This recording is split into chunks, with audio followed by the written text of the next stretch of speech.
Hello, welcome. तुम्ही join होता तोपर्यंत एकदा परत रिपॅक म्हणते बघा मी, रिकॅप घेऊया. ओके, आपण काय काय बघितलं होतं? शॉर्ट रन मध्ये मोनोपॉलीला कसा सुपर नॉर्मल प्रॉफिट मिळतो, नॉर्मल प्रॉफिट मिळतो आणि लॉस होतो, बरोबर. आणि आता आपण हे बघायला चाललोय. पहिली गोष्ट आपण ही बघितली, लॉंग रन मध्ये मोनोपॉली फर्मला सुपर नॉर्मल प्रॉफिट होऊ शकतो. पण लॉंग रन इक्विलिब्रियमच्या कंडिशन काय असतात सांगू शकाल मला कोणी? लॉंग रन इक्विलिब्रियमच्या कंडिशन काय असतात मोनोपॉलीच्या?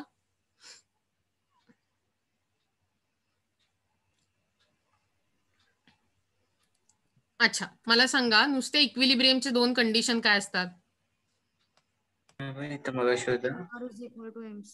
LMR is equal to LMC.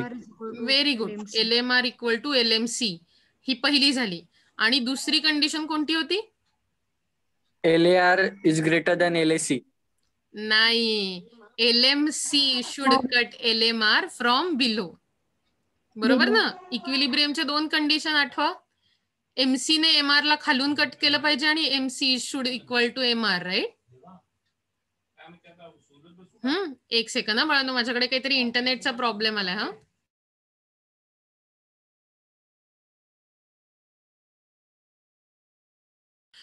Okay, तुम्हाला दिसतंय राईट माझी screen?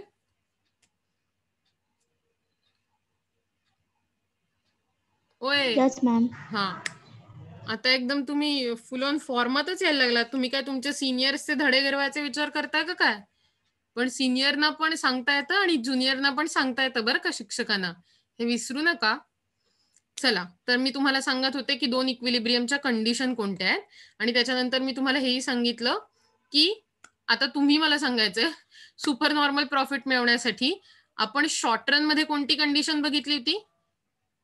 AR should be greater than AC. Correct. आणि मग लॉंग रन मध्ये ती कंडिशन आपण कशी बघितली? LAR greater than LAC. Correct. LAR to be greater than या फिर should be greater than LAC. Very good. So आपण ही डायग्राम बघत होतो आणि आता आपण हे बघायला सुरुवात करणार आहोत. तुमच्यापैकी कोणी डेअरिंग करणार आहे का ही डायग्राम एक्सप्लेन करण्याचं? मला करू शकता तुम्ही काहीतरी. मला सांगा, एक्स ऍक्सिस वर काय आहे, वाय ऍक्सिस वर काय आहे? X ऍक्सिस वर क्वांटिटी आहे. करेक्ट. X axis वर क्वांटिटी, Y axis Y वर ऍक्सिस वर प्राइस. करेक्ट. मग आता मेहक मला सांग की म्हणजे दोन असे कर्व, यू शेप्ड कर्व कोणते आहेत दोन आपल्याकडे? LSC and LMC. LSC म्हणजे लॉंग रन ऍव्हरेज कॉस्ट आणि LMC म्हणजे long run marginal cost. Correct. Nupur सांग बरं, दोन डाऊनवर्ड स्लोपिंग कर्व कोणते आहेत? LMR, LAR. करेक्ट. मग आता आणखीन कुणी सांगू शकेल का मला की याचा इक्विलिब्रियम पॉइंट कोणता आहे? E. करेक्ट. आणि आता मेहक आणि नुपूर वगळता बाकी कोणी सांगू शकेल का की माझी इक्विलिब्रियम क्वांटिटी काय आहे?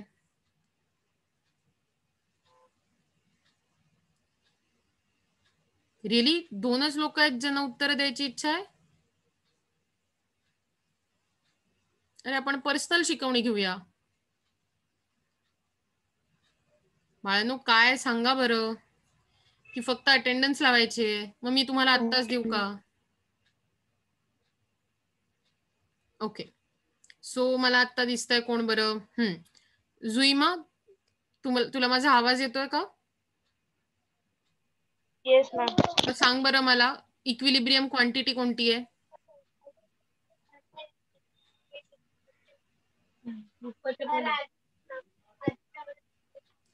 सांग बरं, इक्विलिब्रियम क्वांटिटी कोणती आहे? कुणाला सांगता येणार आहे का वर्गातल्या? किती सोपं आहे बाळांनो. आपण इतका वेळ बघितलंय की नाही? किती वेळा बघितलं?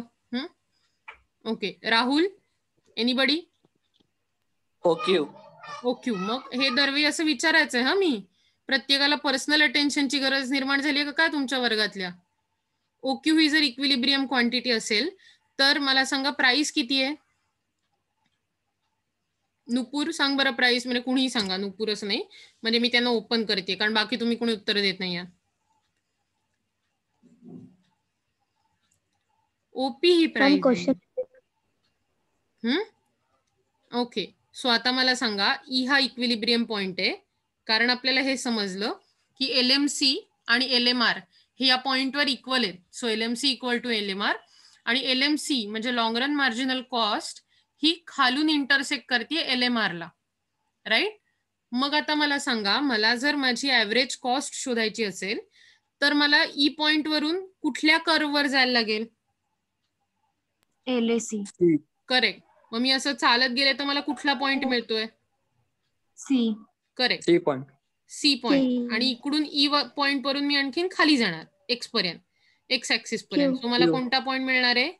Q. करेक्ट. म्हणजे माझी लॉंग रन ऍव्हरेज कॉस्ट किती आहे? CQ. दिसली का इथे तुम्हाला CQ लिहिलेली? Yes, ma'am. आता मला OQ तर मी ऑलरेडी तुम्हाला सांगितली इक्विलिब्रियम क्वांटिटी असल्याचं, बरोबर आहे ना. मग मला सांगा, आता ऍव्हरेज रेव्हेन्यू साठी आपण काय करायचं?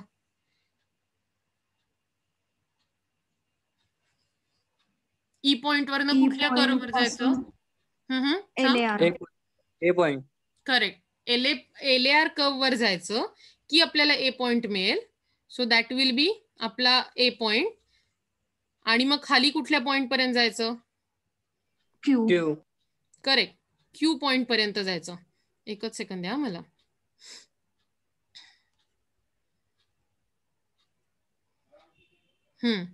Q पॉइंट पर्यंत. म्हणजे असं म्हणता येईल का मला LAR किती आहे माझी? AQ. ए पॉइंट पासून Q पॉइंट पर्यंत जाणारी म्हणजे AQ, बरोबर का? Yes, ma'am. मग आता आपल्याला सगळं हवं ते मिळालंय. सिम्पली रेक्टँगल काढूया. तुम्ही हे लिहायला घ्या म्हणजे वेळ जाणार नाही. जेव्हा मी लॉंग रन मला सुपर नॉर्मल प्रॉफिट बद्दल विचार करायचा आहे. सो मला प्रॉफिट मिळवण्यासाठी माझा फॉर्म्युला असतो total revenue minus total cost, बरोबर. आणि टोटल रेव्हेन्यू काढण्यासाठी माझा फॉर्म्युला आहे average revenue multiplied by output, बरोबर. मग माझा ऍव्हरेज रेव्हेन्यू आहे AQ, म्हणजे हा इथपासून, आणि माझी क्वांटिटी आहे OQ. सो म्हणजे माझा हा रेक्टँगल जो मला टोटल रेव्हेन्यू दाखवतो तो कोणता आहे? OPAQ. Correct, OPAQ. आता तसा TCचं तुम्ही सांगा मला. TCचं ऍव्हरेज कॉस्ट किती आहे माझी? CQ. Correct, CQ. क्वांटिटी किती आहे? OQ. करेक्ट. सो म्हणजे मी असं म्हणू शकते की मी जर हा रेडवाला रेक्टँगल जोडला तर माझी किती ऍव्हरेज कॉस्ट होईल? टोटल कॉस्ट होईल OBCQ. म्हणजे आता मला प्रॉफिट काढायचं असेल तर मला मोठ्या रेक्टँगल मधनं छोटा रेक्टँगल बघायचा आहे, काढून वजा करायचा आहे. BPAC. करेक्ट. म्हणजे मला हा जो रेक्टँगल मिळतोय, जो त्यांनी आधी ब्लॅक मध्ये केला आणि आता मी व्हाईट मध्ये करतेय, तो रेक्टँगल बघायचा आहे. So that is BPAC. म्हणजे मला शेडेड प्रॉफिट किती आला? बरोबर. Hence the firm enjoys supernormal profit of BPAC called monopoly profits. So हा जो super normal profit long run मध्ये मोनोपॉली फर्म एन्जॉय करते त्याला कोणता प्रॉफिट म्हणतो? येस, त्याला कोणत्या प्रॉफिट म्हटलं आता आपण? मोनोपॉली. Very good. आता बघा हे, in the long run, a monopolist is more likely to enjoy supernormal profit because the entry of new firms is closed. कारण कुठलीही नवीन फर्म एंटर करू शकत नसल्यामुळे जनरली लॉंग रन मध्ये मोनोपॉलिस्टला सुपरनॉर्मल प्रॉफिट होतात. In monopoly there are no long run competitors unless the industry ceases to be monopoly by definition. So जर समजा पूर्वी मोनोपॉली होती पण लॉंग रन मध्ये दुसरे कोणीतरी कॉम्पिटिटर आले आणि त्याच्यामुळे मोनोपॉली मोडली, असं झालं तर असं म्हणू शकतो की मार्केटमध्ये मोनोपॉली बंद झाली, संपून गेली. पण जनरली जर समजा मोनोपॉली संपली नाही तर मार्केटमध्ये कुठल्याही प्रकारचा कॉम्पिटिटर लॉंग रन मध्ये नसतो. Thus long run equilibrium in a monopoly will be characterized by economic profits. आणि त्यामुळे लॉंग रन मध्ये मोनोपॉली ही इकॉनॉमिक प्रॉफिट मिळवण्यासाठी कॅरेक्टराइज्ड आहे, म्हणजे त्याला इकॉनॉमिक प्रॉफिट मिळतात. If on the other hand a monopoly experiences short run losses, it will adjust the scale and characteristic of its plant to eliminate such losses in a long run. So जर short run मध्ये जर या मोनोपॉलीला तोटा झाला असेल तर long run मध्ये आपला प्लांट, कपॅसिटी, एफिशियन्सी, टेक्नॉलॉजी या सगळ्या कॅरेक्टरिस्टिक, ही सगळी फीचर्स, ह्या सगळ्या प्रोडक्शनच्या स्केल ऍडजस्ट करून हे सगळे जे लॉस शॉर्ट टर्म मध्ये झालेले असतात ते धुवून काढले जातात. They just eliminate those losses and in a long run. If this is not possible the monopolist will leave the industry. आणि तरीही जर समजा हे लॉसेस धुवून काढता आले नाहीत तर तो मोनोपॉलिस्ट मार्केट सोडतो, म्हणजे ती मोनोपॉलिस्ट बंद होते, ते प्रोडक्टच बंद होऊन जातं मार्केटमधलं. Assuming short run profits, in the long run the monopolist will adjust its plans to achieve even larger profits. So असं म्हणता येईल की शॉर्ट रन मध्ये ऑलरेडी प्रॉफिट मिळतोय असं अज्युम केलं तर लॉंग रन मध्ये मोनोपॉलिस्ट अशा प्रकारे त्याचा प्लांट, प्रोडक्शन ऍक्टिव्हिटीज आणि ज्या सगळ्या काही गोष्टी असतात प्रोडक्शनसाठी लागणाऱ्या, like raw materials, factors of production, हे सगळं तो अशा प्रकारे ऍडजस्ट करेल की त्याला जास्तीत जास्त प्रॉफिट मिळेल. Output will be provided at the level at which long run marginal cost equals long run marginal revenue. So अशा वेळी आउटपुट म्हणजे प्रोडक्शन अशा प्रकारे प्रोव्हाइड केलं जाईल की लॉंग रन मार्जिनल कॉस्ट म्हणजे LMC will be equal to LMR, that is long run marginal revenue. म्हणजे जर तुम्हाला आठवत असेल तर किमान या फर्मला जर प्रॉफिट मिळत असेल शॉर्ट रन मध्ये तर आपल्याला नॉर्मल प्रॉफिट मिळवण्यासाठी काय कंडिशन होती तुम्हाला आठवतंय? नॉर्मल प्रॉफिट मिळवण्याची कंडिशन होती AR should be equal to AC. Correct. AC. Correct, AR should be equal to AC. आणि तशीच त्यामुळे आपण लॉंग रन मध्ये पण म्हणू शकतो की जरी सुपर नॉर्मल प्रॉफिट नाहीच अचीव्ह करता आला फर्मला तरी कमीत कमी फर्म प्रयत्न करेल की ती LAR should be equal to LAC. आणि तरीही या सगळ्याचं काय म्हणू, आउटपुटशी रिलेटेड म्हणजे प्रोडक्शनशी रिलेटेड जेव्हा गोष्टी होतात तेव्हा आपण असं म्हणू शकतो की फर्म प्रयत्न करेल की त्याचं LMC long run marginal cost will be equal to LMR, that is long run marginal revenue. इथपर्यंत लक्षात येतंय का बाळांनो? तुम्हाला माहितीये का, तुम्हाला बाळांनो म्हणताना मला आजी वगैरे झाल्यासारखं वाटतं. I am not that old. आपण भेटलो नाही होत एकमेकांना, पण मी खरंच इतकी म्हातारी नाहीये. पण तुम्ही कधी कधी मार्गच सोडत नाही माझ्या पुढे असं काही म्हणण्याशिवाय. बाळांनो, सोन्यांनो आणि काय चिमण्यांनो, तुमचं एकदम झाड आलं परत होतं. ओके, लक्ष द्या बरं का. सो आता आपण बघतोय रेझिंग कॉस्ट कंडिशन. बघायचंय की उद्याला बघायचंय? सांगा बरं. कपॅसिटी आहे आज बघायचं. क्लासिक. मगाच्या माझ्या ओरडण्यामुळे एवढे तुम्ही हे झालात का काय, लाईक इन्स्पायर वगैरे झालात का काय? मी रोज पहिली 5 मिनिटं ओरडेन तुम्हाला. डोंट वरी. हा.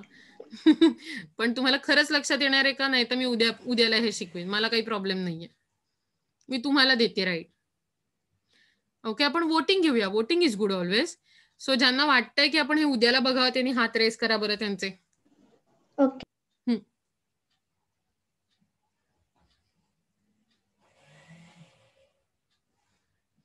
एनीबडी ज्यांना असं वाटतंय की आता हे उद्याला बघूया, आज जरा कंटाळा आलाय, आता बास करूया, ते जरा पटकन हात वर करा. तुमच्या फायद्याचीच गोष्ट बोलतेय मी. See, voting is always good. म्हणून डेमोक्रेसीला महत्व असतं माहितीये का? मला सांगा, डेमोक्रेसी म्हणजे काय रे? What is democracy? Politics. Politics नाही. डेमोक्रेसी म्हणजे लोकशाही. लोकशाही. करेक्ट. डेमोक्रेसी म्हणजे लोकशाही. हा, लोकशाही आणण्यासाठी पॉलिटिक्स होतं. या, पॉलिटिक्स म्हणजे राजकारण, डेमोक्रेसी म्हणजे लोकशाही. प्रत्येक डिसिजन सगळ्यांच्या रिप्रेझेंटेशनने घ्यायचा, या गोष्टीला डेमोक्रेसी असं म्हणतात. सो मी तुमचे हात वाढताना बघतेय आणि त्याच्यावरनं मला लक्षात आलंय की तुम्ही बोर झालात थोडेसे. सो आता आपण उद्याला इथपासून सुरुवात करूया नक्की. पण आज जे काही मी तुम्हाला शिकवलं ते तुमच्या लक्षात आलंय का? Yes ma'am. नक्की. Yes ma'am. उद्याला जर मी परीक्षा घेतली तर तुम्ही MCQs लिहू शकाल? Yes ma'am. Yes ma'am. Very good. Yes ma'am. So हे तुम्ही करू शकता, पण त्याच्यासाठी आज एवढंच करूया. मी तुम्हाला शिकवत नाही.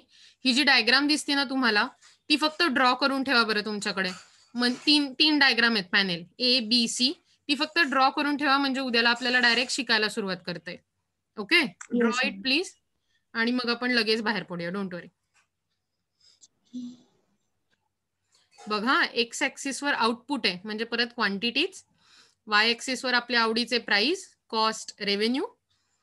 ए पॅनेल आहे ज्याच्यात रायझिंग कॉस्ट म्हणजे वाढणाऱ्या किमती आहेत किंवा वाढणारा खर्च. बी मध्ये कॉन्स्टंट कॉस्ट म्हणजे सेम असलेले खर्च. आणि सी मध्ये डिक्रीजिंग कॉस्ट म्हणजे कमी होणारा खर्च. ए पॅनेल मध्ये MC, AC अपवर्ड स्लोपिंग आहेत, वर जाणारे. आणि MR आणि AR डाऊनवर्ड स्लोपिंग आहेत. तिन्ही पॅनेलमध्ये AR आणि MR डाऊनवर्ड स्लोपिंग आहे. बाकी मी तुम्हाला काही सांगत नाही, डोंट वरी. अदरवाईज मी पूर्णच शिकवून टाकेन ह्याची खात्री आहे मला, आणि मग लोकशाहीबद्दल एवढं सगळं बोलण्याचा काही फायदाच राहणार नाही. तुमचं झालं की सांगा मला, म्हणजे मग आपण कट करू शकतो मीटिंग.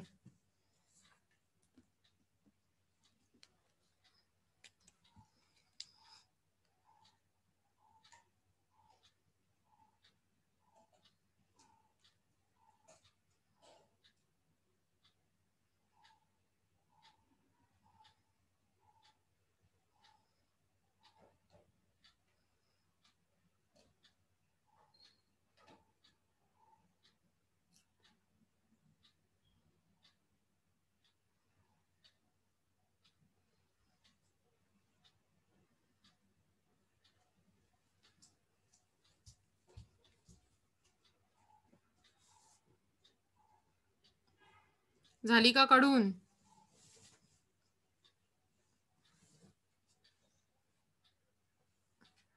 Okay ma'am. सगळ्यांची झाली? जरा मला सांगा हो, म्हणजे मी तुम्हाला अटेंडन्स शीट टाकली का आत्ताची? Yes ma'am. No ma'am. No ma'am. नाही टाकली आहे. ठीक आहे, टाकते, एक सेकंड.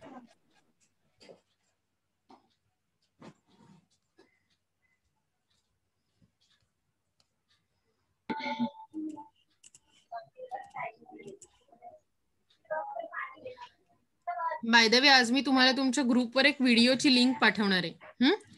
उद्याला त्या व्हिडिओवर आपण गप्पा मारायच्या. सो तुम्ही ती व्हिडिओ नक्की बघून या.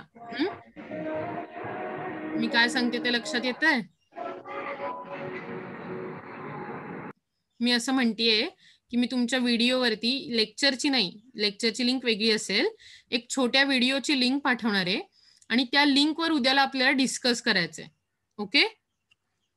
Yes ma'am. Okay. Okay. So नीट बघून या, ती पाहिजे तर त्याच्यावर लक्ष नीट ठेवून या. ओके. सो मी तुम्हाला अटेंडन्स शीट पाठवली आहे, तुम्हाला डायग्राम काढायला वेळ दिलाय. आता मी तुमचा निरोप घेते आजच्यासाठी. Bye bye. Have a nice day ahead. भरपूर खा, प्या, जेवा, अभ्यास करा, मजा पण करा. Bye ma'am. Bye have a bye. Nice day. Bye. Thank you.